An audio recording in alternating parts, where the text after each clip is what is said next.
Just got something I'd like to share with you. You know, I've been driving truck for the last several years, and you get out on a road and you see the way people drive. You know, they cut people off. They do all kinds of stuff. Don't use their turn signals. You know, they'll wave at you with the wrong finger because they didn't like something you did. And been driving semi truck, and I tell you, from sitting up there, you can look down on all these folks in four-wheelers, and it amazes you what they do and what you see. They're in their own little world. When you enter onto the freeway, you think that spot is already open and waiting for you. Some don't even look. Or they're driving down the road and they want to change lanes. They just change lanes. They don't look. They don't turn a turn signal on. Once again, they think they're the only one out there. I was out in Indiana here a while back, and this car passed me and came over in front of me then. The other car passes me, and he's beside this car yet. He hasn't gotten around it. Here comes the third car. Well, where do you suppose that third car went? He passes both of them on the right. I'm thinking, you have got to be kidding me. You know, folks, we are destroying ourselves by our own dumb ways we drive. Illinois has billboards that tells how many people are killed a year out there in automobiles. Shoot fire, it's pushing, last year I remember what it was for sure, it's 1,000. It's pushing 1,000 people a year killed in automobile accidents. And you know, folks, a lot of those are unnecessary. I see skid marks where people pull in too soon and they've clipped the car in front of them or whatever, spun them out. I've seen that numerous times. I've seen them in the ditch because that's what happened. Or a car will come out onto the freeway.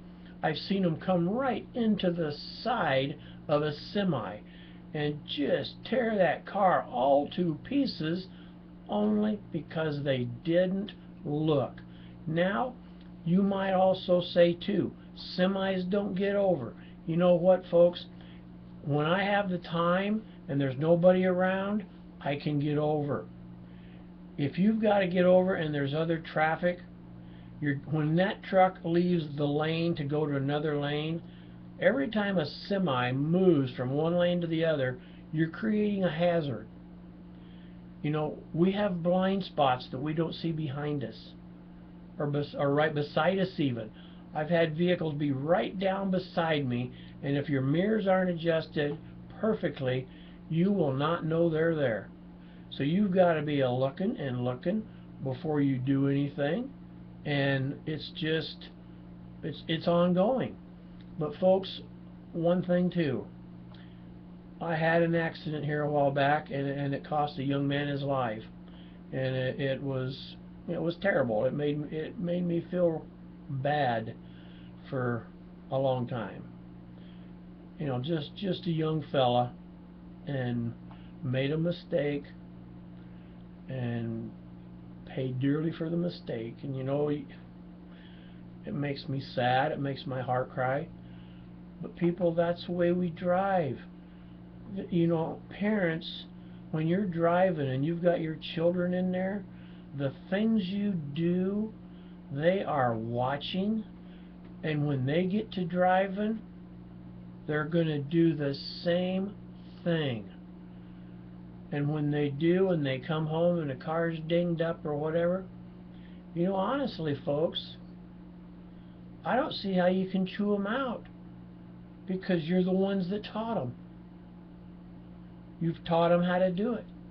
If Dad can do it, if my mom can do it, why can't I do it?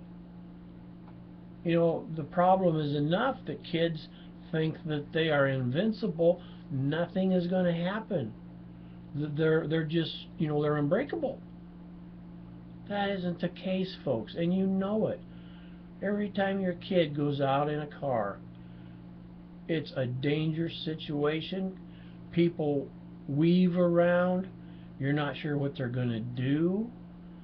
And when you get a young fella out there that hasn't had all of the exposure, my goodness, they're scared, and they've got to drive with mom and dad. They've got to get used to that. But folks, it takes a while, and folks, if we don't slow down and if we don't watch what we're doing, it just gets worse and worse. And the last thing I want to do to happen is to come home and I've had a family member that's been in an accident, or you have had a family member that's been in an accident and possibly killed. And another thing, folks, seat belts. A lot of you don't like seat belts. I can understand that. I started wearing, my first car was a '63 Ford. Had seat belts put in it. I've always wore seat belts.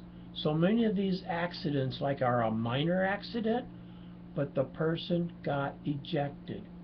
If you had been seat belted in, you would stayed in there, and your chances are a whole lot more at surviving and seeing another day to spend with your family and grow up with the kids. But folks, please slow down. Where you're going is going to be there when you get there. So slow down, look in your mirrors, and take your time and be careful. Driving is a privilege. Let's not go out there and tear it apart and ruin it, because life is too short to do dumb stuff that cuts it shorter. So Lord bless you, and drive safely, please, especially in the wintertime. Okay? Thank you, folks, and good night.